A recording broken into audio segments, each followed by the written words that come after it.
But I actually want to start right here at the Ricky Rubio situation because all of this just came out today, at least over here in the States, and just kind of circulated throughout the social media realm. Not sure when exactly he said this, but it's here. I'm gonna pull it up real here, and I'm just gonna read it to you guys. And of course, you guys can take it as you can. And but he said, and I quote, he said, I never fell in love with it. They've turned the NBA into a show, into a business. In the locker room, you hear nonsense like, what kind of car do you drive? That won't make me a better person.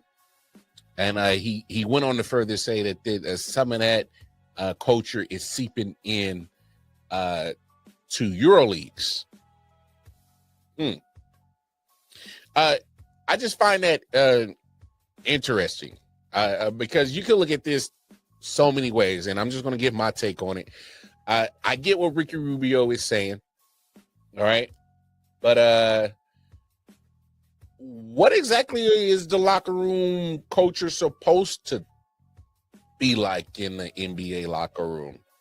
I mean, all these guys that got money, all these guys. I mean, I'm not sure what he's expecting to hear in a locker room. I mean, when you got a lot of, especially nowadays, as you saw, Oklahoma City Thunder just gave a lot of money out. All right. Damn near upwards to $1 billion to 3 individuals. All right. Chet Holmgren just got his rookie contract extension. Jalen Williams just got a rookie contract extension. And Shea just got a contract extension all within this week or within the last week and a half. I know Jalen Williams got his today, Chet, a couple of days ago. And last week, SGA got his. All right. And all these cats are under 25. I know Chet's young, 22, 21, somewhere around there. Same with Jalen Williams. And SGA is probably 26, 27 at the most. He's the elder of the 3. But regardless, my point is these are young cats in the NBA who are 18, 19, 20, 21, 22 with, they ain't making not just 6 figures. They not just making 7 figures. They not just making 8 figures. I mean, these cats are making hella money at 19, 20, 21, 22, 23 years old in the NBA. I don't know what Ricky's expecting these guys. What are they supposed to come up with the solution to end world poverty? Are they supposed to talk like that? I'm not sure what exactly. And this is America. And I can speak for myself. Well, as a whole, our American culture is very materialistic. It is. We're vain. All right. People don't want to admit it, but as America as a whole, we're narcissists. All right. We act like our shit don't stink. We act like there's some things we're just far and above other things to do. You don't believe me? Go look at the economy. When ICE keeps taking all the Hispanic people and whether legally or illegally, regardless, I'm not having that conversation. This is a sports podcast. My point is that I'm talking about to the narcissistic behavior of us as Americans. So when ICE keeps taking all these people from their families, their friends, their community, and again, not trying to have that conversation illegal or illegal. Regardless, those are people who are taken away from jobs that, guess what? Hey, you won't do, and I know for damn sure I won't do. All right? That's just the facts. All right? My point is as a whole, when we look at just American culture, that's just what we are. And we've been okay with it. The world has been okay with it. I'm just confused on what exactly is Ricky Rubio expecting 19, 20, 21, 22, 23-year-olds with a whole bunch of money in their pocket. What exactly are they supposed to talk about? I know what I would be talking about if I was 19, 20, 21, 22, 23 with a boatload of money in my pocket, a few 100 million left on the black card. I'm living in a baller ass house. I can get any girl I want. All your Instagram models might be my side pieces. My point is that I don't know what Ricky was expecting.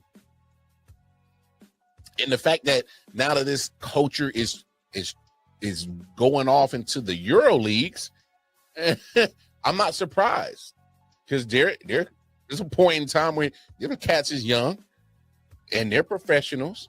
They got some money in their pocket. I'm not surprised. Bobby G, what up, bro? Shout out to my brother, my main man right there, Bobby G. All right, we'll be back in audible action next week, so y'all make sure y'all tune in. But I get what Ricky Rubio is saying, but it also just speaks to the fact that when I always say that sports, life, and culture, which is our tagline for the Audible podcast, when sports, life, and culture always intersect, and you see that bleeding off in sports worlds, because it's almost a mirror image of our society. All right, it's just the facts. And Ricky Rubio spent quite a bit of time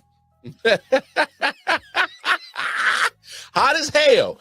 And sidebar, you're going in Texas. I don't know what part. I think you're in Austin. Yeah. But be careful out there. I know they just had a lot of flooding, so I know it's really crazy around that time, that neck of the woods. But man, look, Ricky Rubio, I think you're exposing something that a lot of people already knew about how the culture is with a lot of these athletes. And don't get me wrong, you are going to have your few players who are smart with their money. Believe it or not, Jaylen Brown, one of the smartest individuals on the planet Earth, is going to be very smart with his money. He's going to take his money, his generational wealth, and literally, I think he's going to do something fantastic with it. I think he's going to try his best to change the world. I really believe that, because if you really listen to how Jaylen Brown speaks, walks, talks, how he carries himself, he's a very intelligent brother. All right, very intelligent. So I already know that he's going to do his best to take all that fortune that he just got on that big ass contract and stitching a couple of years ago, and he's going to try to change the world. Right, but you're not gonna get every player like Jaylen Brown. Not every cat in the NBA is as mature and well, put together mentally like a Jaylen Brown. Not everybody's like that. Not everybody got that fortunate grace to be built and molded into such a fine young gentleman that Jaylen Brown is. Not everybody's going to think like that. All right. Now, I could imagine had Jaylen Brown been in the locker room with Ricky Rubio on a consistent basis, and there was more people like him around Ricky Rubio, I don't know if we probably hear this take from him about the culture in the NBA locker room or just how it is. And I tried to find the audio. I was searching up and high on YouTube, trying to find or just the internet in general to see if the words that I can hear Ricky say that and get context to the whole conversation. Obviously, this is just off of just a quick insert of somebody, sharing on what he said. I definitely can't wait to see or hear the full interview to get a better grasp on where exactly and put more context of what Ricky is saying. But because of the small clip it in the insert that I was able to get, it's just more like, yeah, man, I don't know what you was expecting about basketball NBA culture. I mean, these guys got a lot of money. It's when you are free of a lot of debt, free of a lot of financial I guess instability, the best way to put it. I'm trying to find the right words to put it together, but when you don't have to worry about when your next meal is coming from. You don't have to worry about the lights getting cut off. You don't have to worry about, the roof over your head. You don't have to worry about, you damn sure ain't worry about which car you drive. You probably got multiple when you got that type of money. You damn sure ain't worry about, you're not worried about the everyday struggles of a, individual who was not in that situation to be walking around with 8 figures. All right. So it's just, I just think that Ricky Rubio, he should have, he possibly should have, I don't know if, I guess prepare yourself is the best way to say it, of the American basketball culture over here. But the fact that it is now going over in Europe, and that's what he's, accustomed to and seeing before he got to the NBA.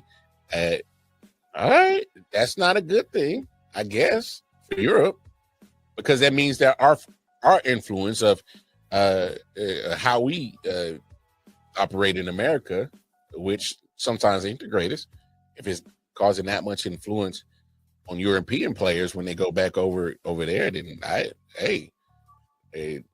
that's more than just an American basketball culture problem. I think that's now a basketball culture problem, not just an American. Because if Ricky's saying he's starting to see the same mindset and attitude and culture in Europe, now come on, man. We can't be at fault for that too. Look, we take a fault for our own shit around here and our own mess here in America, but we ain't at fault for what's going on in Europe. But it does speak to how influential things can be, and cultures can get influenced, or just atmospheres, settings, workplaces, just everyday life, how things can get influenced from other places. So I find that interesting. But yeah, Ricky, what were you thinking, man? I mean, young cat's got a whole bunch of money. The most, the most, I guess, down to earth conversation you're gonna have is where we're eating tonight. That's as good as it gets. Where my Ubering at? Who I'm door dashing from. So, I did find that interesting. Yeah. Silent Hill TDS, what's up? Yeah, come on. LW Sports Network, late night edition. Let's go. Come on. We about to raise the bar.